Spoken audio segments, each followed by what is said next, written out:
Olá pessoal, então como prometido, essa é a nossa quarta aula, né? E hoje nós vamos fazer a introdução de um livro que é fundamental para todo o nosso curso e para o desenvolvimento do nosso pensamento, né?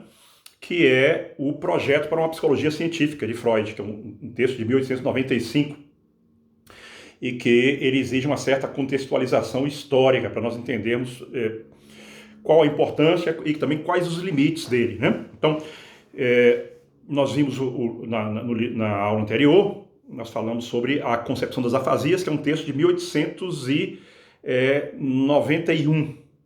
Esse é um texto de 1895. Nós vamos ver que algumas coisas mudaram bastante, sobretudo no que diz respeito à teoria do neurônio, né? Que eu vou falar já já para vocês sobre isso, qual a importância desse momento histórico e o que aconteceu entre 1891 e 1895. E depois nós vamos falar um pouco também sobre o que acontece até 1897, porque é o momento da consolidação daquilo que a gente denomina hoje a teoria do neurônio, né?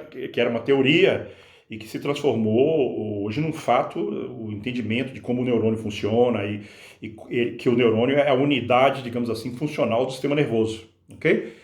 Com todas as consequências para as neurociências e para o próprio desenvolvimento também da psicanálise, quando Freud, melhor dizendo, ao não ter os elementos empíricos para dar continuidade àquele tipo de desenvolvimento de pensamento que ele tinha em 1895, ele abandona, vamos dizer assim, que ele abandona as neurociências e ele se envereda, então, para a construção de um modelo que vai se transformar mais tarde na psicanálise, né? Do que seria, assim, aquele início nascedouro da psicanálise. Muito bem.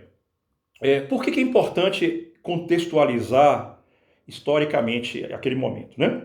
Para entender por que Freud é tão importante, não só para a psicanálise, mas também para as neurociências. Como é que eu vou contextualizar isso? Primeiro dizer para vocês que o modelo de Freud ele se aproxima de outros modelos que estavam sendo construídos à época, mas de pessoas que trabalhavam, de fato, com a pesquisa experimental. E dois nomes são fundamentais nesse processo, né? Na verdade, dois nomes que, de certa forma, fundaram as neurociências modernas. Um é um italiano e o outro um espanhol. Inclusive, eles vêm de lugares que normalmente a gente não associa muito pelo menos tradicionalmente, não são os grandes centros das neurociências, né, que foram desenvolvidas depois, a partir de então. Mas foram dois nomes que, de fato, marcaram. No caso do italiano, foi o Camillo Golgi, né, que era um histologista e que desenvolve uma técnica naquele momento, naquele final do século XIX, para colorir, para impregnar, né, os neurônios de tal forma que eles pudessem ser visualizados no microscópio. Quem já teve algum tipo de contato com o microscópio sabe que você simplesmente colocar o tecido sobre o microscópio, você não vê nada, né? É preciso individualizá-los. E a célula, ela precisa ser, então, impregnada com algum tipo de substância para que nós possamos, então, individualizá-la e que ela possa ser vista no microscópio. Então, Golgi ele desenvolveu um mecanismo com o nitrato de prata de impregnação dessas células. Então, o citoplasma, a membrana celular desses neurônios ficava impregnada com o nitrato de prata e algumas outras reações químicas que entravam no processo, e eles poderiam, então, ser identificados e observados a partir da microscopia óptica do final do século XIX, né? Que já se encontrava, inclusive, bastante desenvolvida, os microscópios Weiss já eram produzidos e eram considerados assim o estado da arte, digamos, da histologia daquele momento, né? Muito bem. O que é interessante é que Golgi, quando ele individualiza os neurônios, ele começa a perceber que os neurônios são células de fato, porque até então, outra curiosidade é que, embora já soubéssemos que os tecidos eram compostos de células, não era ainda uma unanimidade se dizer que o cérebro era composto por células, né? Alguns imaginavam que o cérebro seria uma espécie de uma exceção, uma substância um tanto gelatinosa que poderia não ser organizada sob forma de conjunto de células para formar o tecido nervoso. Tá? Então já se conhecia, naturalmente que já se conhecia naquele momento os nervos, os trajetos desses nervos, os feixes, os tractos dentro do cérebro, né? Mas não se falava, até o início do século XIX, não se falava em neurônios, né? Esse termo não era ainda utilizado, e tampouco era utilizado, se tinha certeza de que o cérebro era composto de células, ok? Muito bem. Golgi, então, ele demonstra que existia essa unidade, né, que seria uma célula nervosa, e ele imaginava, ele observou que elas se enfileiravam, ou seja, havia conexões entre essas células, mas Golgi desenvolve um modelo de que essas células elas se fundiriam, elas formariam um retículo, né, ou um sincício, ou seja, que a célula elas seriam fundidas e que a corrente, não se sabia muito bem o que era a transmissão sináptica, ou melhor dizendo, não se sabia o que era a transmissão nervosa, sabia-se que existia uma transmissão, sabia-se que a eletricidade despertava essa condução, mas não se sabia o que era a condução em si, de que forma ela se dava, né? Então, Golgi ele vai nos dizer que naquele momento, que essa fusão fazia então com que a corrente ou a energia, ou seja lá o que for, passasse e fluísse ao longo de todo o trajeto, né? Naquele mesmo período, um outro cientista, o espanhol, né, começa a se interessar também por essa técnica que foi desenvolvida por Golgi. Então ele utiliza a técnica, ele foi tributário dessa técnica desenvolvida por Camilo Golgi, e começa então a descrever e a desenhar esses neurônios. Isso é interessante porque Santiago Ramón y Cajal, ele era uma figura de 7 artes, né? Ele foi de sapateiro a cirurgião do exército espanhol. Ele foi mandado para Cuba na guerra de Cuba, né, contra os Estados Unidos, onde ele adoece e volta para a Espanha. E ele faz a formação dele na Universidade de Saragoça e de Barcelona, onde então ele vai se estabelecer e desenvolver a maior parte das suas pesquisas. Ele também tinha uma formação como desenhista, ele tinha a intenção de se transformar num artista plástico, e ele era um exímio desenhista. Isso foi fundamental para aquele salto que foi dado por ele naquele final dos anos do século XIX. Isso porque, ao observar o microscópio, as células individualizadas com aquele tipo de coloração que foi desenvolvido por Golgi, ele percebeu aquilo que outros não percebiam. Quem já olhou ao microscópio já viu como é difícil você identificar a forma dessas células. Por quê? Porque o microscópio, quando os cortes são feitos muito finos, então você vê secções das células, no caso dos neurônios, que são secções bidimensionais. Então é muito difícil você, a partir daquela secção bidimensional, você identificar qual é a forma tridimensional do neurônio. Ok? Golgi, com a sua capacidade de observação treinada no desenho, né, e a sua capacidade de desenhista, ele era um exímio desenhista.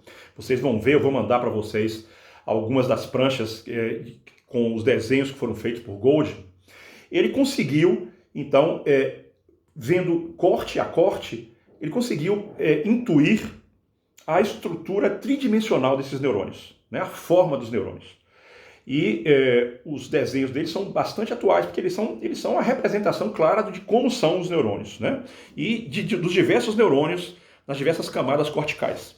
Hoje nós sabemos que há uma série de formas diferentes desses neurônios, né? E Golgi ele descobriu naquele momento como eram essas formas.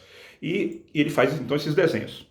E uma coisa que Golgi descobriu e que serviu para contradizer Perdão, Golgi não, estou trocando as coisas. Estou falando de Santiago Ramon e Cajal, né? E uma coisa que Cajal, que era esse exímio desenhista, descobriu, que se contrapôs à teoria de Golgi, é que esses neurônios, eles na verdade, eles não se fundiam, né? Como imaginava Golgi, mas que eles se aproximavam uns dos outros e que existiria um hiato, uma falha entre esses neurônios, né? Isso foi uma polêmica muito grande à época, né? Contam as más línguas da época que o Golgi, de certa forma, tentou, de diversas formas, ele usou de ironia para desmerecer o trabalho de Santiago Ramon e Cajal, e que os dois tiveram uma série de dificuldades de relacionamento à época por conta disso, porque o modelo de Golgi era muito mais verossímil, se vocês pensarem bem. Ou seja, o modelo de Golgi dizia que os neurônios se fundiam, então que a corrente podia passar de um para o outro, né? E Santiago Ramon e Cajal vai nos dizer que não, que um neurônio não se aproxima, quer dizer, se aproxima, mas não contacta o outro. Então, ele vai desenvolver todo o desenho da estrutura neuronal. Nós vamos perceber que os neurônios têm um corpo celular, né? Que tem algumas vias que chegam, quer dizer, ele tem algumas terminações que são aferentes, de sinais que chegam a ele, que ele vai denominar de dendritos, né? E que são vários dendritos, às vezes milhares, mas que tem apenas uma saída desses neurônios, né? Uma saída eferente, que seria o axônio, que levaria o sinal para o neurônio posterior, que na sua terminação poderia inclusive se ramificar, mas que existiria então uma única saída desse neurônio, né? Que seria então o axônio. E que essas terminações então elas iriam se aproximar do neurônio pós-sináptico. Não existia ainda a palavra sinapse, por isso mesmo eu estou, na verdade, passando o carro adiante dos bois ao falar sobre pós-sináptico. Mas, assim, ou seja, existiria um hiato entre os dois neurônios, né? E que algum salto que ele não sabia explicar naquele momento teria que haver entre um neurônio e outro para que a condução nervosa passasse, né? Isso é de fundamental importância para o entendimento de toda a neurobiologia posterior àquele momento. Por quê? Porque quando vocês imaginam que o modelo de Golgi, que era um modelo contínuo, né, podia parecer muito, muito sensato, já que a condução nervosa, ninguém sabia como é que ela funcionava, né? Então, existia uma condução ao longo de todo o sistema nervoso. Mas o sistema desenvolvido por Santiago Ramon e Cajal, o modelo desenvolvido por ele, é que existiria um salto. Por isso mesmo, existiria a possibilidade de que esse salto fosse dado ou não fosse dado, né? Que existiria então uma interrupção. E é a partir dessa descoberta, dessa interrupção, que nós vamos perceber a possibilidade da existência de um código, né? Aquele código que é um código binário e que é um código digital, que é o código em que você pode passar ou não passar a mensagem de um neurônio para o outro, né? Que pode ser então um sim ou um não, ou um 0 ou 1, dentro dos modelos que foram desenvolvidos depois pela cibernética, pela informática, sobretudo, né? Já bem mais avançado no século XX, ok? E que vai nos servir de modelo também para o entendimento de que existe um código neuronal de onde tudo emerge e que esse código é que vai gerar tudo, vai gerar motricidade, sensibilidade, mente, linguagem e memória, né? Por exemplo, no modelo de Golgi, é difícil nós entendermos como alguma memória é formada entre os neurônios. Por quê? Porque se existe um contínuo, né? Então existe a passagem sem que se permita que algum tipo de memória ocorra, porque a passagem flui e se esvai, ok? No modelo de Santiago Ramon e Cajal, nós vamos observar que se a mensagem pode passar ou não passar, e se pode codificar, isso é uma forma de memória, né? Algo fica codificado para sabermos se passou ou não, e que por isso mesmo pode ser armazenado de alguma forma como um código que vai organizar alguma forma de memória. É interessante Porque no texto de Freud, nós vamos ver tudo isso de forma contemporânea, né? Então, as publicações de Camilo Golgi e Santiago Ramón y Cajal, elas se dão entre o ano de 1891, vocês se lembrem que foi o ano da publicação sobre a concepção das afasias, né? E 1897, ou seja, 2 anos após a publicação, a confecção, digamos assim, do texto sobre o projeto para uma psicologia científica de Freud, ok? A nomeação desse gap, dessa fenda entre os dois neurônios, ela vai ocorrer em 1897 por Foster e Sherrington, que vão então denominar essa fenda de sinapse. E a partir daí, então, desde então, nós podemos falar então de neurônio pré-sináptico, pós-sináptico e dos fenômenos que vão ocorrer entre uma sinapse e outra, que nós vamos falar bem mais tarde ao longo do nosso curso, quando nós vamos falar dos modelos mais contemporâneos, nossos contemporâneos, né? Os modelos mais modernos de mente, de memória, de linguagem e dos modelos que são criados dessa emergência da mente a partir da neurociência moderna, ok? Muito bem. Mas Freud era um sujeito muito antenado com sua época, ele certamente conhecia essas publicações que eram feitas naquele momento, mas assim, nada disso era tão evidente quanto hoje, né? Então Freud, na verdade, ele estava no mesmo caldeirão, digamos assim, efervescente em que essas coisas estavam sendo produzidas, esses modelos estavam sendo produzidos. Só que, enquanto Santiago Ramón y Cajal e Golgi desenvolviam seus projetos, as suas pesquisas em laboratórios, né, na Itália e na Espanha, Freud não tinha mais laboratório. Freud já havia abandonado o serviço universitário desde 1886, né? Ele deixou de frequentar os laboratórios da Universidade de Viena e ele passa então a ter que trabalhar com aquilo que nós chamamos de laboratório mental, né? Com conjecturas, ele vai criando, ele conhecia bastante histologia nervosa, ele conhecia bastante anatomia nervosa, o que se conhecia de fisiologia nervosa à época ele dominava, mas ele não tinha mais laboratório para fazer suas pesquisas. E nós vamos ver como é interessante que Freud desenvolve em 1895 modelos muito parecidos com aqueles que estavam sendo ao mesmo tempo desenvolvidos sobretudo por Santiago Ramón y Cajal e pelos seus contemporâneos, né, para desenvolver então um modelo de aparelho psíquico e podemos dizer que um protótipo de um modelo de mente, né, todo ele baseado em quantidades. E isso é fundamental nós frisarmos nas quantidades, que era o modelo de ciência que existia à época, que era trabalhar com quantidades físicas para o entendimento do que era a natureza, ok? Santiago Ramón y Cajal dividiram, apesar de todas as contendas entre eles e as dificuldades, eles dividiram o Prêmio Nobel de Fisiologia e Medicina de 1906.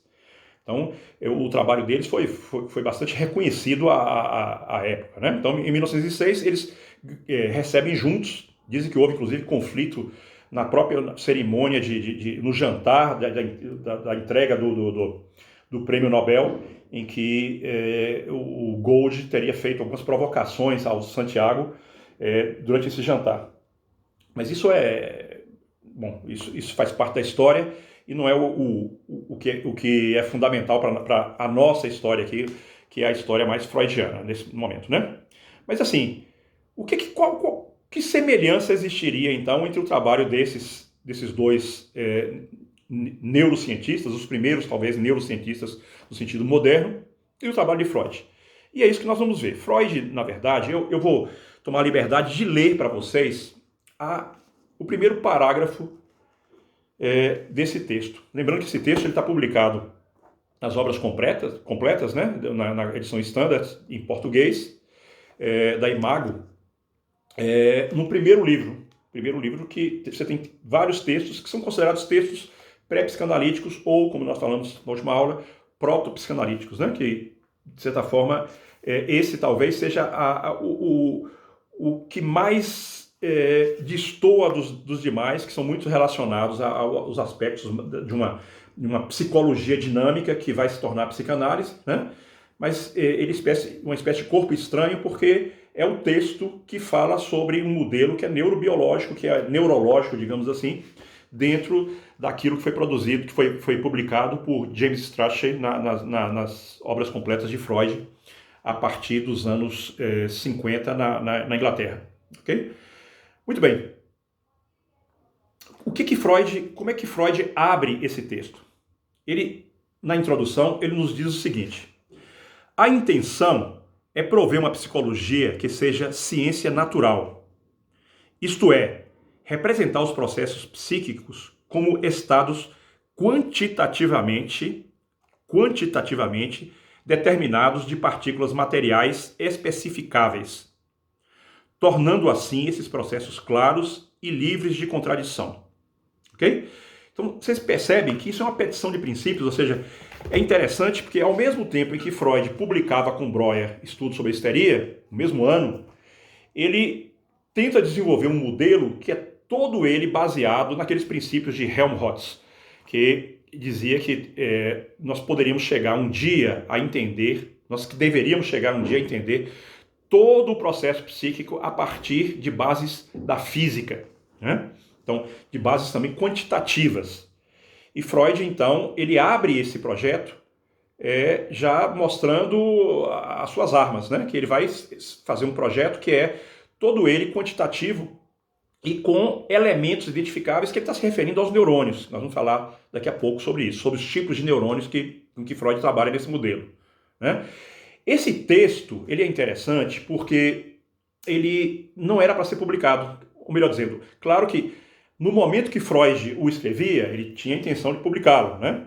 A gente até sabe como foi esse périplo, esse trajeto da produção e do abandono, através das cartas que ele trocava com William Fliess, né? Aquele amigo que se tornou inimigo dele, e que eles trocavam freneticamente cartas ao longo de muitos anos.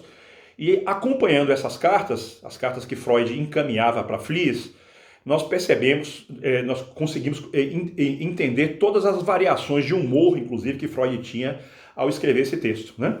Ele começa a escrever num trem, vindo de Berlim, ele tinha ido visitar Fliess, né? Já tinha falado sobre a ideia de escrever esse texto, mas ele começa a escrever o texto no trem, as primeiras páginas, né?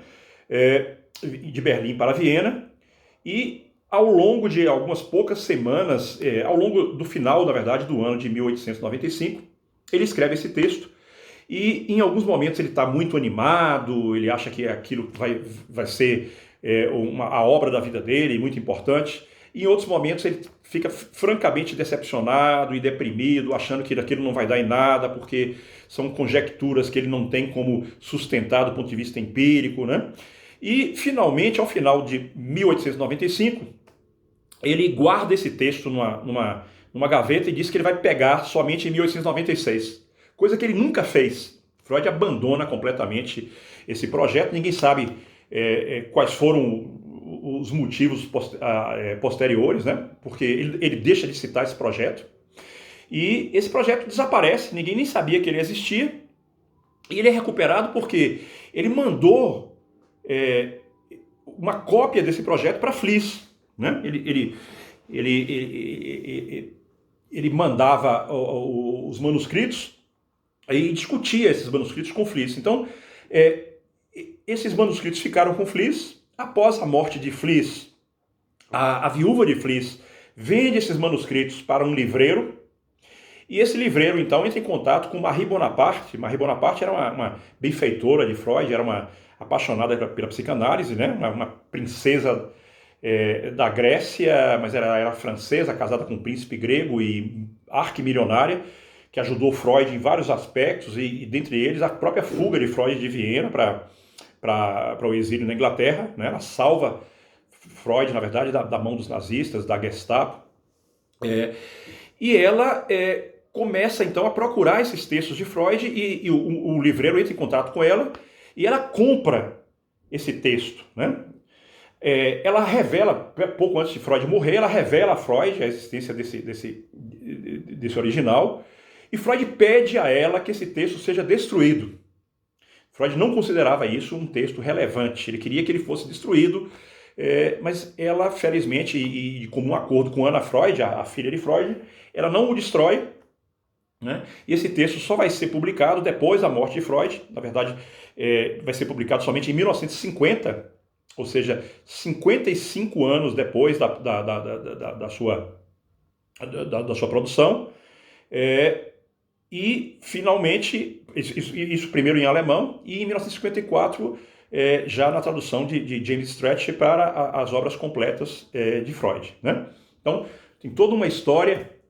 Foi um texto que desapareceu, e mesmo depois do seu reaparecimento, ele voltou a cair no ostracismo. Por quê? Porque ele era visto pelos psicanalistas como um texto que não era psicanalítico, e por isso mesmo foi abandonado, e visto pelos neurocientistas como uma espécie de um delírio neurobiológico de Freud, porque não era baseado em observações empíricas, de laboratório, etc, etc.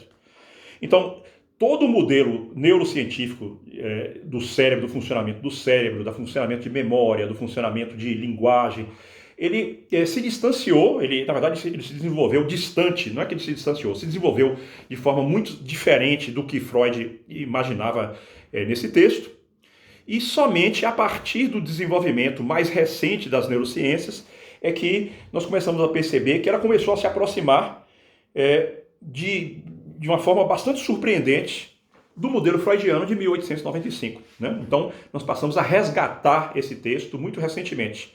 E, por incrível que pareça, também ele passou a ser resgatado pela própria psicanálise, porque nós começamos a perceber que muitos dos conceitos psicanalíticos, muita coisa do que foi desenvolvido depois, por exemplo, no capítulo 7 da interpretação dos sonhos, mas também no conceito de desenvolvimento das pulsões, já se encontrava nesse texto, né? Esse texto é interessante também porque se nós pegarmos e colocarmos em série o texto da concepção sobre as afasias, né? Que é de 1891, e o texto do projeto para uma psicologia científica, nós vamos ver que esses 5 anos, esses 4 anos de diferença, né, foram marcantes tanto para o modelo que Freud desenvolve de funcionamento cerebral, como também para nos revelar aquilo que acontecia em paralelo, né, que era a individualização dos neurônios. Se vocês observarem, no texto de 1891, Freud, Wernicke, Meinert, eles falam de fibras nervosas, né? Então já se conheciam as fibras nervosas. A partir de 1895, Freud vai falar sobre neurônio e sobre teoria dos neurônios. Okay? Então, na verdade, isso mostrava os ares do tempo, né? O que a individualização já feita por Santiago Ramón y Cajal e por Golgi, e de que forma Freud se apropria da ciência do seu tempo para construir o seu modelo, né? É interessante também que Freud, em paralelo e não na dependência, do que foi feito por Ramón y Cajal, ou seja, a identificação daquele ato, né, que mais tarde, em 1897, vai ser chamado vai ser denominado de sinapse. Freud já vai dar importância a isso que foi fundamental, eu dizia para vocês, para o estabelecimento de um código neuronal, né? Ou seja, que alguma coisa de muito importante acontecia na sinapse, naquele recorte, que era a fenda entre um neurônio e outro, que Freud vai chamar de barreiras de contato, né, em alguns momentos, e que em outros momentos vai chamar de substância estranha. Essa substância estranha que é aquilo que existia entre dois neurônios e que vai ser fundamental para o desenvolvimento de um modelo de memória. Então, os dois textos, Concepção das Afasias e o Projeto, eles são complementares também num aspecto. O primeiro, na Concepção das Afasias, nós vamos observar que o foco é dado na linguagem, né? O aparelho de linguagem, vocês se lembram do aparelho de linguagem? Nós falamos que, de certa forma, Freud já se aproxima de modelos que são modelos da linguística moderna, né? Apesar dele não ser um interlocutor da linguística à época, mas que ele já nos fala daquela representação de palavras, que de certa forma já demonstra a arbitrariedade do signo, né? Vocês lembram que nós fizemos essa aproximação? Então, naquele momento, Freud está focando em memória, embora para isso é necessário que nós tenhamos também a dimensão perdão, Freud está falando em linguagem, não memória, está falando em linguagem, embora para isso nós já tenhamos a dimensão da linguagem, da memória, já com uma forma de memória de linguagem, ok? No texto do projeto, a coisa se inverte. Nós não vamos falar muito praticamente nada sobre linguagem nesse texto, mas vamos falar muito de memória. O texto é todo baseado, na verdade, na formação de algum tipo de memória e que vai nos ser útil para o entendimento daquilo que mais tarde nós vamos chamar dos engramas de memória e que vai ser compatibilizado para e passo no desenvolvimento do nosso curso com aquilo que vai ser desenvolvido, por exemplo, por Eric Kandel já nos anos 90 do século XX, para o desenvolvimento dos circuitos preferenciais que vão formar, então, aqueles mapas neuronais de consolidação de memória no seu aspecto analógico, não no seu aspecto de código. Nós vamos ver que isso falta ainda à neurobiologia moderna, né? Então, aquele código que Freud começa a trabalhar na concepção das afasias e que vai, de certa forma, desaparecer no projeto, porque o projeto ele vai desenvolver um modelo muito mais analógico e que, por isso mesmo, é muito próximo da neurobiologia moderna, vai nos demonstrar tanto a grandeza de Freud, quanto uma certa perda de interesse pelo aspecto codificado que nós vimos na concepção das afasias e que tem que ser resgatado agora se nós quisermos salvar a neurobiologia de alguma maneira, da sua dimensão meramente analógica para o entendimento de memória, linguagem e emergência da mente, ok? Então, como nós estamos chegando nos 32 minutos, eu prometi a vocês que essas aulas não vão ser muito longas para que não fiquemos cansados. Na próxima aula, nós vamos falar então sobre o modelo dos neurônios de Freud. Freud desenvolve 3 tipos quer dizer, ele desenvolve um modelo neuronal, ele vai falar de teorema neuronal, o segundo teorema, ele vai falar de 2 teoremas, né? Ele apresenta o projeto com 2 teoremas, é interessante ele usar a expressão teorema, porque é muito retirado da lógica e da ciência do seu tempo e da ciência presente também, lembrando que um teorema é uma apresentação de uma verdade a partir da lógica, né? E não a partir da observação factual, da observação empírica. Tá? Então, como ele não tinha empirismo, ele desenvolve uma lógica que ele tenta demonstrar de forma racionalista algo que baseado nas ciências do seu tempo, já que ele não tinha laboratório. Okay? Mas ele vai desenvolver, então, 2 teoremas. Um teorema que é o teorema, a gente vai chamar 2 teoremas principais, um que é da quantidade, aquilo que eu falei para vocês, que dentro das ciências naturais, ele queria entender de que forma as quantidades poderiam produzir o aparelho psíquico, né? E o teorema do neurônio. Então, isso é muito novo para a época, né? Hoje é uma banalidade você falar assim, o teorema do neurônio, explicação do sistema nervoso a partir do neurônio. Mas se você se coloca em 1895, aquilo era de uma modernidade extraordinária. Então, a partir da próxima aula, nós vamos falar sobre esses 2 teoremas e lembrando a vocês que nós vamos falar sobre tipos de neurônios que Freud descreve que não se confirmaram no sentido de que é uma nomenclatura que é só de Freud, que Freud sequer a recuperou mais tarde, né, e que a histologia não utilizou, mas que é uma nomenclatura que nos ajuda então a entender todo o modelo teórico que ele vai desenvolver a partir de então, ok? Aquela história já bastante conhecida para quem conhece essa época e o trabalho de Freud nesse momento, dos chamados neurônios Phi, neurônios Psi e neurônios ômega, né? Mas isso é uma outra história que nós vamos comentar a partir da quarta-feira da semana que vem.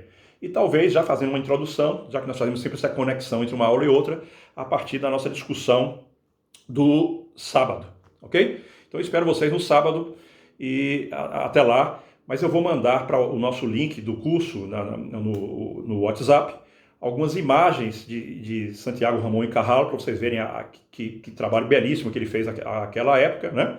E um link também de um filme espanhol, que conta um pouco a história desse confronto entre Ramón y Cajal e Camilo Gold, ok? Pra vocês se divertirem um pouquinho até o sábado ou até a quarta-feira seguinte. Então, um grande abraço, até lá, até sábado.